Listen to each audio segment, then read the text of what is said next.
মাটির তৈরি দেয়াল, খেজুর পাতার ছাউনি, সাদামাটা আসবাব আর মাটির পাত্র সবকিছুতেই তুলে ধরা হয়েছে মরুভূমির তৎকালীন সহজ জীবনধারা।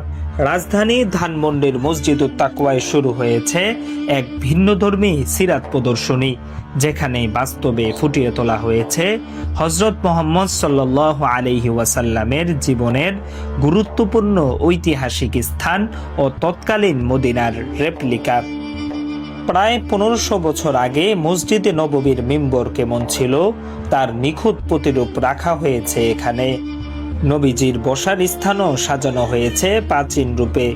চারপাশে খেজুর গাছের রূপক সবুজায়ন যেন মদিনার পরিবেশকে স্মরণ করিয়ে দিচ্ছে। আয়োজকরা বলছেন, সিরাত শুধুই ইতিহাস নয়, বরং জীবন গঠনের আদর্শ শিক্ষা। মসজিদে নববী, নবীজির ঘর থেকে জান্নাতুল বাকি পর্যন্ত সবই চেষ্টা করা হয়েছে বাস্তবের ছোঁয়ায় উপস্থাপন করতে।